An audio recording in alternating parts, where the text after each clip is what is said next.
Энэхүү подкастыг тогтвортой хөгжлийн зорилготой үйлдсэн төсвийн төлөвлөлтөөр хөдөлмөр эрхлэлтийн шинжилгээг дэмжих нь төслийн хүрээнд бүтээлээ. Төслийг Европын албаны санхүүжилтээр нэгдсэн үндэсний байгууллагын хөгжлийн хөтөлбөр хэрэгжүүлж байгаа бөгөөд нэгдсэн үндэсний байгууллагын хүнс хөдөө аж ахуйн байгууллага болон олон улсын хөдөлмөрийн байгууллагууд хамтран хэрэгжүүлж байна. Надад асуулт байна. Надад асуулт байна. Надад асуулт байна. Надад асуулт байна. Надад асуулт байна. Надад асуулт байна. Надад асуулт байна. Надад асуулт байна.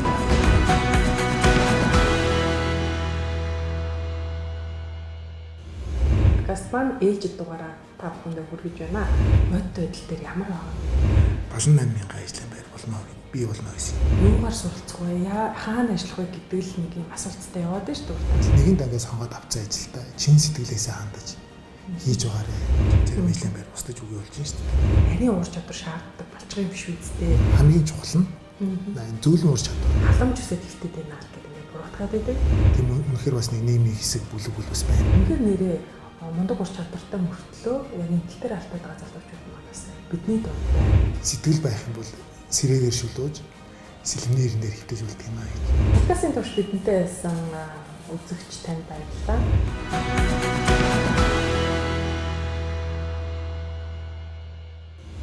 Подкаст өдрийн мэнд хүргэе. Бидэндээ хамт байгаад баярлалаа. Надад асуулт байна.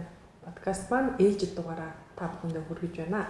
Тэгэхээр яг өнөөдөр хөдөлмөрийн зах зээл дээр ажил гойролж байгаа нэгэн за түнчлэн яг одоо сурч байгаа оюутан залуучууд өөрөөр хэлбэл маргааш хөдөлмөрийн зах зээл дээр гарч ирэх тэр нэгэнд за түнчлэн өөрийн ажил мэргэжил болон карьерийн төлөвлөлтийг хийхээр зорж байгаа хэн бүхэнд манай подкаст зориулагдсан гэдгийг илэл болгон хэлмээр байна. За өнөөдөр бид хөдөлмөр нийгмийн хамгааллын судалгааны институтээс та бүхэндээ яриагаа хүргэж байна. Тэгэхээр зочноо танилцуулъя. Хөдөлмөр эрхлэлтийн бодлогын судалгааны секторын эрхлэгч Бат холбоо бидэнтэй байна. Сайн байна уу? Өдрийн мэнд хүргэе. Манай подкаст бол юм хагас албан ярилцлагаар хүрх юм байгаа. Өөрөөр хэлбэл бол бидний тавигдах асуулт энд яригдах сэдв бол ерөөсөө ажил гойролж байгаа тэр залуучуудын бол ирүүлсэн асуултаар хүрч байгаа. Тэгэхээр юуны өмнө танай байгууллага яг энэ ажил гойролж байгаа ажлын мэргэжлийн хувьд өөрчлөлт хийхээр зорж байгаа энэ залуучуудад яг аль талын одоо тусцааг үзүүлэх боломжтой юм байгууллага өөрөөр хэлбэл байгууллагаас бидэнд товч танилцуулаач. За энэ подкастт оролцуулж байгаа та бүхэндээ их баярлалаа. За тэгээд сая таны хэлснээр хагас албан байх гэж бас хичээе. За манай байгууллага бол хөдөлмөр нийгмийн хамгаалалт судалгааны институт гэж хөдөлмөр нийгмийн хамгааллын яамны дэргэдэх ийм судалгааны байгууллага байгаа.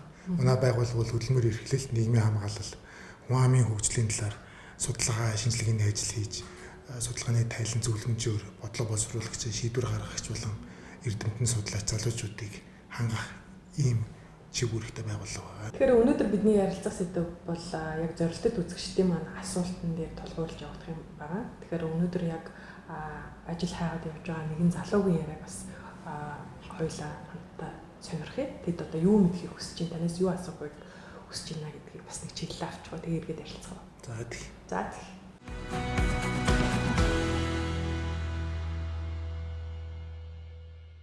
Ажлын байр талбайтай гэвэл яг нэг үннийг хэлэх үү. Тэр нь болохоор юу байгаа вэ гэхээр одоо сая сүүлийн жилүүдэд ковидоос болоод одоо зарим нэг ажлын байрууд бол ингээд огт байхгүй болчихж байгаа байхгүй. Зарим нэг ажлууд болохоор ажил үргийн хуваар нь өөрчлөгдөөд нэг хүн дээр хитрхи их ажлын олон хүний ажлыг нэг хүн зэрэг хийх юм ажлын дарамт ирж байгаа. Тэгэд энэ маань болохоор яг залуу ажил хайж байгаа, ажил эрхэлж байгаа хүмүүсийн нэг юм айдас юм жижигрэг болчихж байгаа байхгүй. За яг энэ ажил маань үнэхээр баталгаатай ажил байж чадах уу? Би энэ ажил дээр өсөж төвч чадах уу? Энэ ажил маань үнэхээр миний амьдралыг гарыг дагаад явж чадах уу гэж хэлж байна те. Тэгэхээр бид нэр одоо ер нь дараагийн он жилүүдэд одоо эхний сүүлийн 5 жил те дараагийн 5 жил яг энэ ажлын байр маань яг баталгаатай байх уу? Би энэ ажлын байр дээр байхын тулд би ямар ур чадвараар би хөгжүүлэх ёстой вэ гэдгийг бид нар мэдэж бид нар нэг юм өөртөө ихтэй те ямар нэгэн айдас хүсгүйгээр ажилтмаар байгаа байхгүй. Ажлын байр бас ажил олгогч хүмүүс, ажил хайгч хүмүүс зориулсан тийм нэгдсэн тийм судалгаа л хэрэгтэй байна гэж хараад байна л да. Ягаад гэх юм бол одоо залуучууд маань ерөнхийдөө зүгээр хүн хүмүүсийн амд амьд ярианаас илүүгээр судалгаан дээр тулгуурлаж шийдвэр гаргах чадвар бас илүү сайн болчиход байгаа учраас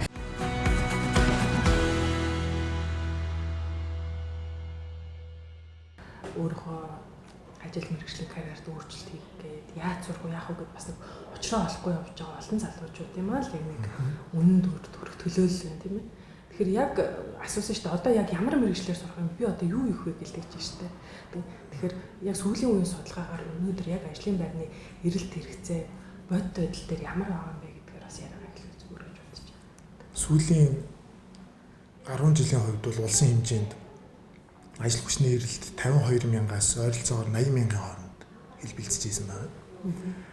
Энэ 2020 онд өөрөөр хэлбэл коронавирусаар дахлын эд үеэр бол 52.6 мянган болж ажлын хөдөлмөрийн зах зээл дээрх эрэлт бол хамгийн бага түвшинд хүрч ирсэн. 2022 оны хувьд бол 78 мянган ажлын байр бий болно гэсэн хүлээлттэй байгаа. Энэ өөрөөр хэлбэл өнгөрсөн оны үеийнхээс 75 мянгаар буюу ойролцоогоор 48% нэмэгдсэн үр дүн гарч байгаа. Тэгэхээр яг юугаар суралцах вэ? Хаана ажиллах вэ гэдэг л нэг юм асуулттай яваад байна шүү дээ уртаа барьчаад. Тэгэхээр шууд хэлэхэд яг ямар ажлын байр, ямар төрлийн ажлын байр илүү эрэлттэй байгаа юм бэ гэдгийг бас багцаах хэрэгтэй л. Ягаад гэвэл одоо нийгэм дээр ирж байгаа мэдээлэл нь бол бас хоёр талтай байна шүү дээ. Нэг талд ажил хийх хүн олдохгүй байна. Цалин хамлаад энэ хэрэггүй байна гэл ингээд хүмүүс ярьж байгаа. Нөгөө талд ажил олдохгүй байна гэл ингээд ярьж байгаа. Үнэхээр ажилгүйд л байгаад байна уу? Ажилгүйчүүд нь өөрсдөө сайн дураар ингээд байгаад байгаа юм уу гэдэг асуулт бас гарч ирж байна тийм. Тэгээ зүйтэй. Ер нь ажил горилж байгаа залуучууд эсвэл одоо дөнгөж ерхий боловсролын сургуулиуд төгсөж байгаа хүүхдүүд энэ болгоны үрд одоо ямар ажил мэргэжил сонгох вэ гэсэн тийм асуудал үнэхээр тулгамдсан асуудал болж байна. Ингэхдээ л одоо зөвхөн энд үлний ганцхан аюул сайхан хариулт бол байгаа хэрэг ерөөсөө биш. Их олон зүйлийг бас харгалзаж үзэж өөрийнхөө ажил мэргэжлийг сонгох хэрэгтэй байгаа гэж бодож байна.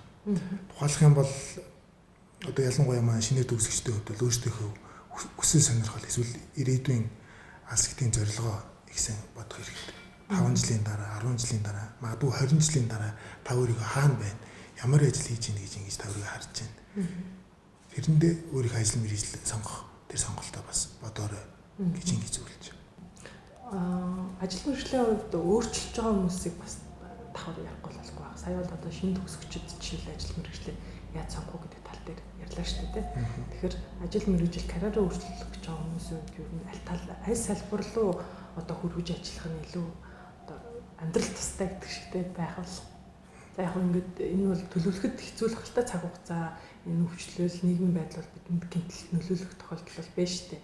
Гэхдээ бас нэг тодорхой хэмжээнд төсөөлөл бол гарсан болов уу гэж найдаж байна. Шинжлэх ухааны технологийн ололт дэвшил хувьсгалын өөрчлөлтийг бас бүгдээс анхаарч үзэх хэрэгтэй. Хэлэх юм бол зарим ажлын байр шинээр бий болж, зарим ажлын байр устж үгүй болж байна шүү дээ. Тийм болохоор энийг бас харгалж үзэх хэрэгтэй. За бас мөн мэдээж хөдөлмөрийн зах зээлээр эрэлттэй байгаа ийм ажил мэргэжлийг бас харгалзан үзэх сонголтоо хийх хэрэгтэй.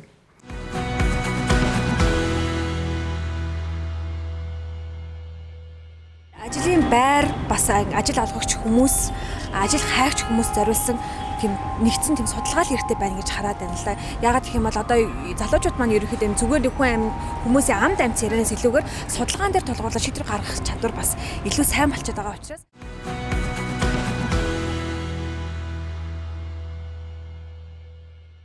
Монгол Улсын засгийн газрын 2020 оны тогтоол байдаг. Энэ бол зөв Монгол Улсын тэргүүлэх чиглэлийн ажил мэргэжлийн чагсаалт гэж.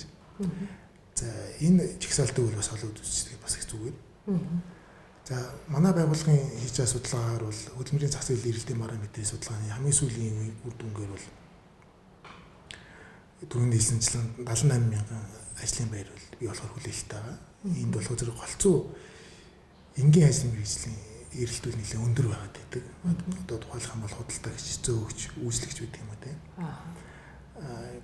Түүнээс гадна бас эдийн засгийн үйл ажиллагааны салбараар нь хаад үзэх юм бол бөөний болон жижиглэнгийн худалдаа, барилга болон боловсруулах хаж үйлдвэрийн салбарт ажлын байрны эрэлт нэлээд өндөр байдаг. Яг үүнийгээ дагаад энэ эдийн засгийн үйл ажиллагааны салбарын ажил мэргэжлүүд эрэлт өндөртэй байгаад байдаг.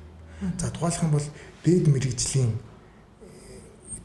шаарддаг даатгалын тооцоолын шинжээч, сахилгааны инженер, ахлах нэгтлэн бодогч, малын эмчиж гэдэг юм. Эсвэл автомашин механик инженер гэхдээ энэ мэргэжлүүд бол эрэлттэй байна.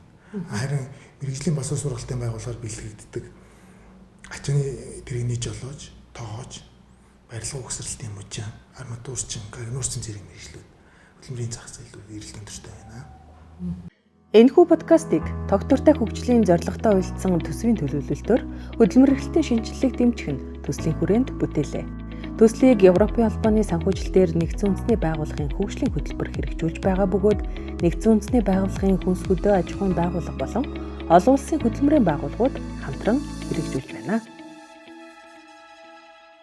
Тэгээ бидний бэнтэж байгаа ачлан ковид бол бидэнд бол маш их нөлөөлсөн тий. Тэгэхээр зөвхөн одоо эрүүл мэндийн байдал ч юм уу ийм зүйл нөлөөлсөнгүй л дээ. Ажил мэргэжил яг амьдралд маань бүр тий нөлөөлж байгаа гэдгийг бид харж байгаа. Тэр тусмаа бидний өдөр тутмын ажил дээр хүртэл одоо зарим нэг нэмэгдэх зүйлс бас ороод ирж байна шүү дээ. Жишээлбэл зүгээр болдог гэсэн хурал маань одоо цахим орчин шилждэг гэдэг юм уу.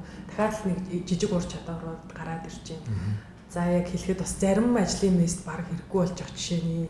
За тэгэл олон зардлыг бас нэг талаар бас хийнэ. Сайн тал бол бас байна тийм ээ. Захимаар олон зүйлийг шийдэж чинь гэдэг юм уу. Энийгээ дагаад бас олон ажлын байр үгүй болж байна гэдэгтээ хэр одоо та бүхний судалгаа нийцэж байна.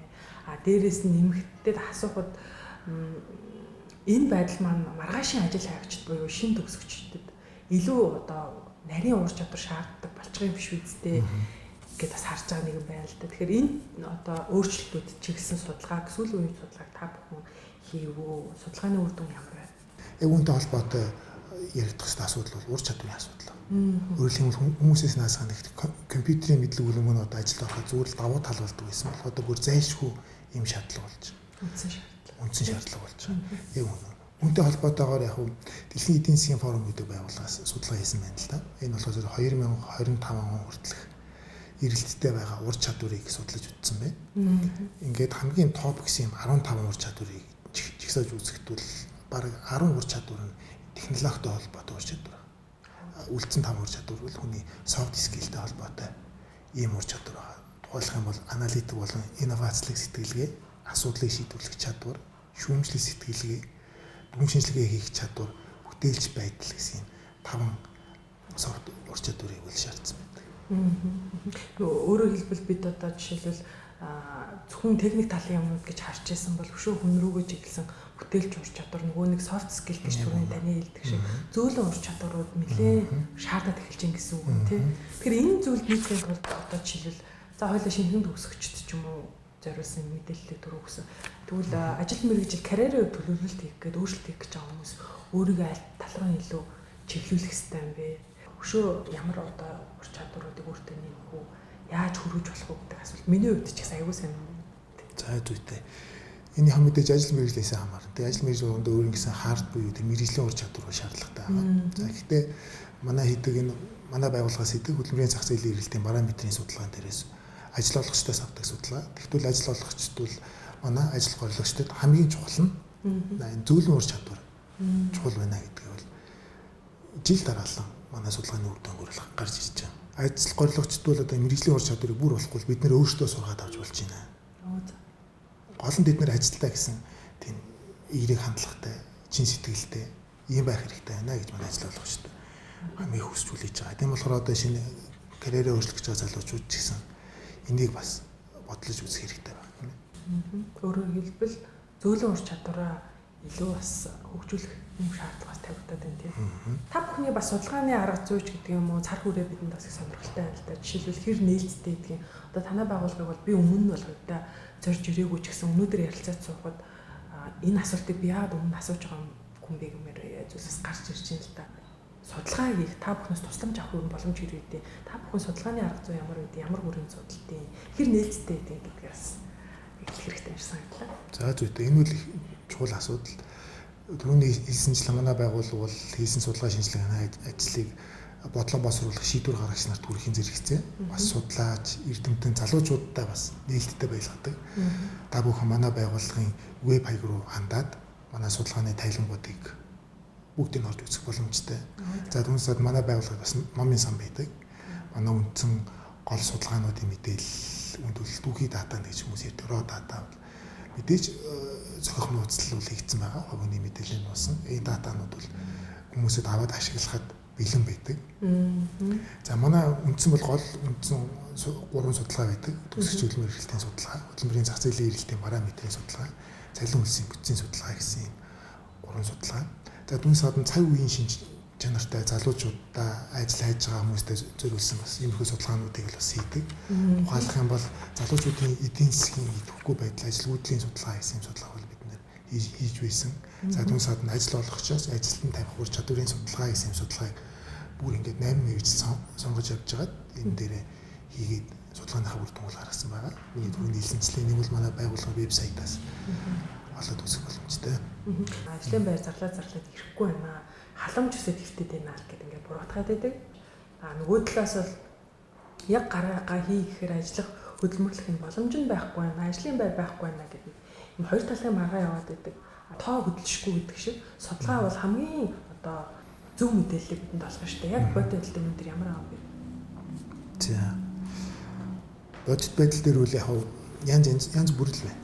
За тухайлах юм бол ингээд халамж аваад ажил хийхгүй байгаа тийм үнэхээр бас нэг нийгмийн хэсэг бүлэг бол бас байна. Тэр үл бас огт үүсгэж болох. Тийм учраас хөдөлмөр нийгмийн хамгааллын яамнаас халамжаас хөдөлмөрт гэсэн өрөөнд тэр халамжинд хамрагдж байгаа. Гэтэ хөдөлмөрийн насны залуучуудыг бол одоо хөдөлмөрт эрхлэх юм хөтөлбөр арга хэмжээнүүдийг л авч хэрэгжүүлж байна тийм ээ. За гэтэ нөгөө талдаа бас тэгээд ажил хөдөлмөр эрхлэе гэж байгаа боловч бас учраа олохгүй байгаа юм залуучууд бас байгаа тийм. Эдэнд бас манай яамны зүгээс анхаарлаа хандуулаад бас боддог хөтөлбөр үйл ажиллагаас явуулж байна. Өргөлмөл эднэрийг дахин давтан сургалтанд хамруулах байдаг юм уу те. Өргөлмөл хөдөлмөрийн зах зээл дээр ажил олгогч нарын хүсэж байгаа тэр зөөлөн ур чадвар, эерэг хандлага тэрийг төлөвшүүлэх ийм арга хэмжээнүүдийг бас авч хэрэгжүүлж байна. Гэхдээ нөгөө талдаа бас санал нэг байна. Залуучуудаа бас буруу өгмөр үгүй тийм ээ. Ажлын байр бол байгаа. Үнэн. Гэхдээ ажлын байр нь одоо тухайлах юм бол одоо тийм цаг зургийн чанартай, улирлын шин чанартай бас ажлууд байгаа. За залуу хүмүүс тааж биш бас адилхан ялгаагүй тийм ээ. Бүгдээрээ л ингээл нийгмийн даатгалын шимтгэлээ төлөөл одоо ингээл ипотекийн зээл хамрагдаад байр байшинтай болол машинтай болол ингээл сайхан амьдрий гэж бодно. Гэтэл улирлын шин чанартай ажилд бол энэ боломж бол байхгүй шүү дээ тийм ээ. 1-2 сар ажиллаж идэл нөгөө ажил ингээд дуусчихна. Залуучууд бол яг ийшээгээ бас ингээд ажиллахад бол бас яг энэ талаас харахад бол бас хэцүү хүндрэлтэй байна. Энэ хоёрыг одоо хооронд нь яаж уулзуулах вэ? Тэгвэл таны хэлж байгаагаар бол ажил байгаад байгаа юм байна. Нэмэгдээд байгаа юм байна. Ковидээс хойш та ялангуяа бол ажлын байр нэлээд одоо үнэлгүйц хэмжээнд нэмэгдсэн юм байна. Нөгөө талд бас залуучууд маань чадвартай ч байгаа юм байна. За зөөлөн ур чадвараа одоо нэмжих юм бол өшөө их одоо энэ ажил олгогч ажил хайвч хоёр уулзах юм шүү дээ. Ямар одоо ойлголцол зохицуулт баймаар байна. За үүнд болохоор тэр ажлын байрны зуучлалын их сайжруулах хэрэгтэй гэж ингэж байна. Бодит харах. Тэг өөрөөр хэлэх юм бол эрэл нийлүүлэлт хоёрыг ингээд уулзуулах хэрэгтэй тийм ээ. За манай судалгааны үр дүн гэрүүл нөгөө энгийн ажлын мэргэжил хөдөлмөрийн зах зээл их эрэлттэй байгаад байдаг. Түүнийг хийх бас хүмүүс бол байгаа шүү дээ тийм ээ. Бүгдээрээ мэдээ заавал ихтэй сургуулаар эзэмсэн боловсруулалтаар хийх ёстой ажлыг хийнэ гэдэг үлээгээд бас байгаа биш. За тэр хөдөлмөрийн зах зээл дээр эрэлттэй байгаа ажил мэргэжлийн тэр зуучилтай холбоотой ийм ажил үнэхээр тулгамдсан зүйл байгаа. Үүнд бол одоо манай яамны зүгээс анхаарч ажлуудыг бол бас хийж байгаа. Судалгааны байгууллага таны гэсэн сургаар бол манай залуучууд бас олон асуултууд ирүүлсэн юм аа. Эндээс бас базаад тэр болгоны бүгдийг асууна гэвэл бас цаг хүрэлцэхгүй. Хамгийн асуужсан асуулт бол яг хугацаа заасан ирээдүйн ойрын 5-10 жилийн хугацаанд ямар ажлын байрууд эрэлттэй байх юм бэ?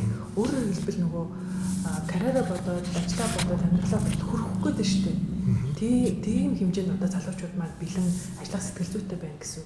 Тэгэхээр энэ хандлагаас нь хаашаа явах юм бэ? Мэдээж бид нар одоо олон улсын жишээг хараад ингээл судалаад явж болно. Гэхдээ бид өнөөдөр Монголд бол хөрсөн дээрээ л ажиллаж амьдарч байна. Энэ нийгэмд зохицох хэрэгтэй болоод байна тий. Тэгэхээр та бүхэн яг хамгийн хэрэгтэй тэр цагаан гарын мэдээг бидэнд хэлж өгөөч. 25-10 жилд юу нэг аль тийшээгээ ажиллаж нэг амьдрал айтайхан болчих гээд. За зүйтэй.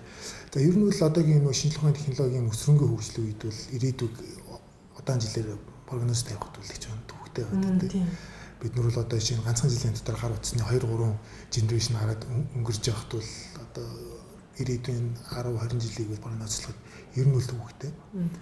За гэхдээ бол бас огт болохгүй гэсэн үг бас мэдээж биш л дээ. Дэлхийн эдийн засгийн форум гэдэг байгууллагын ирээдүйн ажил мэргэжлийн судалгаа гэж 2020 онд хийгдсэн судалгаа байна. За үүнд бол 2025 хүртэлх эрэлттэй ажил мэргэжил за мөн эрэлтэнд буурж байгаа ажил мэргэжлийн чагсаалтыг гаргасан байт юм. За энд бол эрэлттэй ажил мэргэжлийн тухайд бол голцоо технологийн салбарын ажил мэргэжил байдаг байхгүй юу? Тухайлбал өгөгдлийн шинжээж, хэмэл оюун ухаан ба их өгөгдлийн мэргэжилтэн, дижитал маркетер гэх мэтчлэн ингээд дандаа технологи болон технологитой холбоотой ажил мэргэжил байдаг. Гэтэл Монголын хөдөлмөрийн зах зээлийн тухайд бол миний түрүүний хэлсэнчлэн тий одоо тухайлбал ихтэй мэргэжил боловсрол шаардлагатай ажил мэргэжлийн тухайд ихэд бол нэгтлэн бодогч, малын эмч тий эсвэл даатгалын шинжээж гэх мэтлийн ажил мэргэжил байдаг. Бид нар болохоор яг сая таны хэлдэгтэй адилхан. Бид нар Монголд л амьдарч байгаа учраас Монголын чиг хандлагыг харахаас өөр арга байхгүй. Би ясны саяхан арга хэмжээнд оролцож байгаа. Манай нэг оролцогч нэг тийм зүйл хэлж ирсэн байхгүй. Одоо яг миний саяны ярьсан эдийн засгийн форумын судалгааны дүнгээс жишээ авч чад. Би саяны эрэлтэнд буурж байгаа ажил мэргэжлийн чагсаалт байгаа гэж хэлсэн шүү дээ. Тэн дээр тухайлах юм бол нэгтлэн бодогч гэдэг мэргэжлийн ажлын байрны эрэлт хэрэгцээ буурж байгаа байхгүй. Одоо тэрийг бол хэмэл оюун ухаанаар орлуулдаг болсон байна л да. Ийм судалгааны дүн байгаад байдаг. Гэтэл Монголд нэгтлэн бодогч гэдэг мэргэжил одоо хүртэл эрэлттэй байгаад байна. Яагаад ийм байгаад байдаг юм бэ? Бид нар л яг л одоо байгаа бодит байгаа зүйлээ судлаад гаргаж хэлж байгаа гэсэн үг шүү дээ. Манай хөдөлмөрийн зах зээлийн одоо хөгжил дэлхийн чиг хандлагаас бага зэрэг хоцрогдолтой. Бас хүмүүсад нь хоцрогдолтой чиглэлж бол нөгөө талаас бас арай өөр магадгүй. Магадгүй зүгээр энэ талаар хийдэг гэж бодож байгаа нөгөө ойрын үед байхгүй болох ажил мэргэжлийн судалгаа гэж тийм зүйл байж болох уу? Тийм яг энэ дээр бол одоо яг Монгол орны тухайд бол хийгдсэн тийм ажил мэргэжил алга болох ажил мэргэжлийн тухай чиглэлийн судалгааг олж үзээгүй. Дэлхийн хэмжээнд бол дээр дэлхийн эдийн засгийн форум гэдэг байгууллагаас бол гаргасан байдаг. Одоо тухайлах юм бол энэ дээр нэгтлэн бодогч гэдэг мэргэжил байна. За түүнээс нөгөө хэмэл аюухан орлож болох үс мэргэжлүүд байгаа байхгүй. Одоо эрх зүйн зарим мэргэжлүүд байдаг. Тухайлах юм бол өмгөөлөгч байна тийм ээ. Тэрийг одоо шинэ хэмэл аюуханд ороод эрхтний өмгөөлөх юм шүү дээ тийм ээ. Гэдэгч байдаг юм уу? Хүний тийм нөгөө сэтгэл зүй яг тэр хүнтэй хувь хүнтэй ажиллахаас бусад ажил мэргэжлийн үеэр тэгэл хэмэл аюухан бол шахна гэж байгаа байхгүй. Одоо тухайлах юм бол устдаж үгүй болох ирээдүйд устдаж үгүй болохгүй байх магадaltaй ажил мэргэжлийг бас чигсааж байгаа юм шиг. Тэгэхээр тэр эдийн засгийн форумаас арай өөр би судалгааны дүн үзчихсэн. Тэгвэл одоо тухайлах юм бол яг хүнтэй тулж ажилладаг. Тухайлах юм бол нийгмийн ажилтан. Яг нөгөө зөөлөн ур чадвар шаарддаг. Яг сэтгэл зүйч. Тэ сувилагч. Яг мэдээж роботоор хүн туслал хийлгэж болно л да. Гэтэ акт өөр амьд хүн ирээд туслах хөл акт өөр юм шүү дээ тийм ээ. Гэдэгч байдаг юм уу? Эсвэл бас социологч гэх мэт мэргэжлүүд бол ойрын ирээдүйд бол устдахгүй энийг бол хүмүүс хийсээр байх болно. Хэмэл байх бол энийг орлож чадахгүй гэж үзсэн байна. Өөр босод одоо тийм ялангуяа нэлээд тийм тавталттай ажил мэргэжлүүд бас байна шүү дээ тийм ээ. Тэдний үйл хэмэл аюухан орлож чаднаа гэж үзсэн. Тэгэхээр мэдээж Монгол орны тухайд бол үдийлэн л дээ тийм. Тэгэхээр Монгол орны тухайд бол ойрын 5 жилдээ магадгүй 10 жилдээ нэгтлэн бодогч мэргэжил бол эрэлттэй л байх нь шүү дээ. Манай бас онцлог байгаад шүү дээ. Энэхүү подкастыг тогтвортой хөгжлийн зорилготой үйлдсэн төсвийн төлөвлөлтөөр хөдөлмөр эрхлэлтийн шинжилгээг дэмжих нь төслийн хүрээнд бүтээлээ. Төслийг Европын албаны санхүүжилтээр нэгдсэн үндэсний байгууллагын хөгжлийн хөтөлбөр хэрэгжүүлж байгаа бөгөөд нэгдсэн үндэсний байгууллагын хүнс хөдөө аж ахуйн байгууллага болон олон улсын хөдөлмөрийн байгууллагууд хамтран хэрэгжүүлж байна.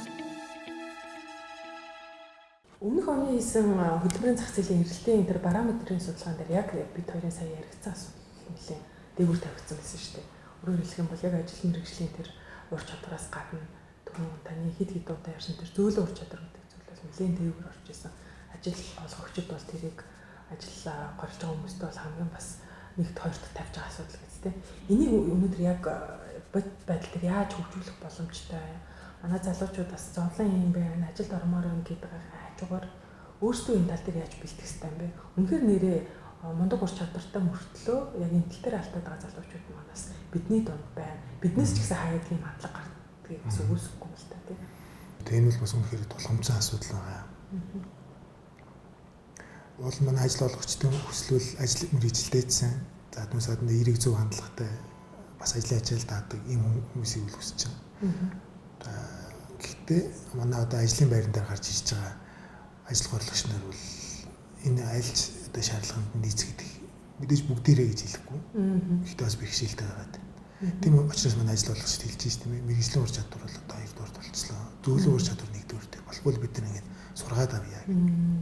Энийг шийдвэрлэх арга зам бол одоо эртнээс л эхлэх ёстой л гэж харж байна. Өөрөөр хэлбэл хөдөлмөрийн зах зээл дээр гарахаас нь урд нь боловсролын байгууллагууд манай ажил горлогч нар өөрөлдөн бол оюутан байхад сурагч байхад энэ зүйл ур чадварт илүү анхаарал хандуулах хэрэгтэй.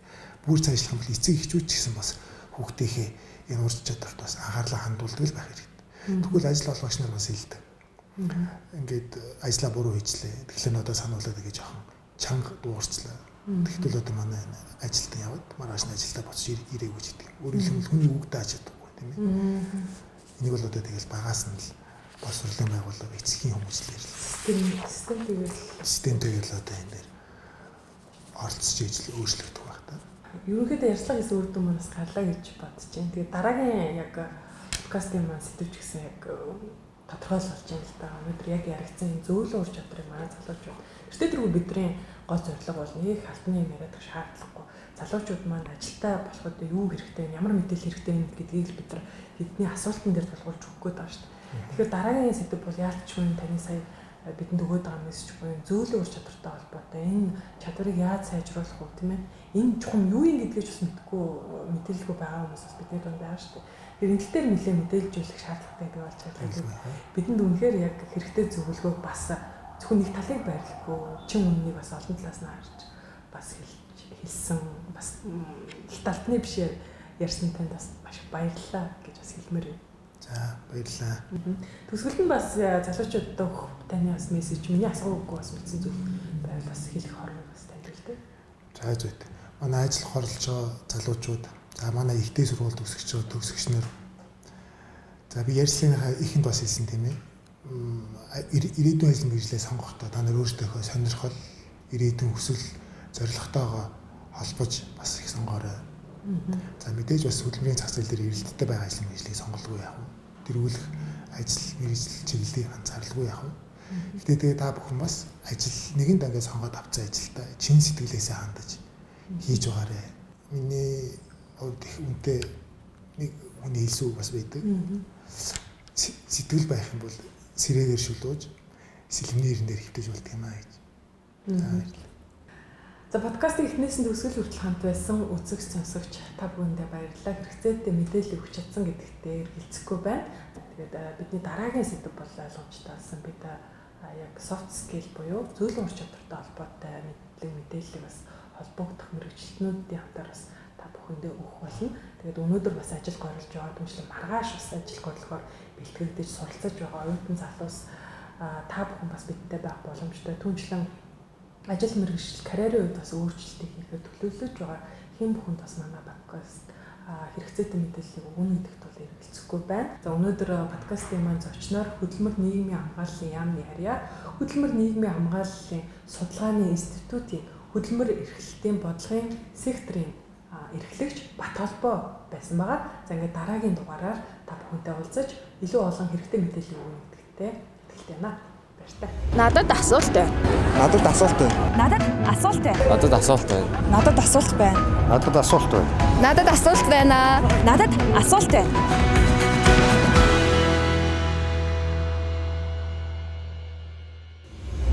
Энэхүү подкастыг тогтвортой хөгжлийн зорилготой үйлдсэн төсвийн төлөвлөлтөөр хөдөлмөр эрхлэлтийн шинжилгээг дэмжих нь төслийн хүрээнд бүтээлээ. Төслийг Европын албаны санхүүжилтээр Нэгдсэн үндэсний байгууллагын хөгжлийн хөтөлбөр хэрэгжүүлж байгаа бөгөөд Нэгдсэн үндэсний байгууллагын хүнс хөдөө аж ахуйн байгууллага болон олон улсын хөдөлмөрийн байгууллагууд хамтран хэрэгжүүлж байна.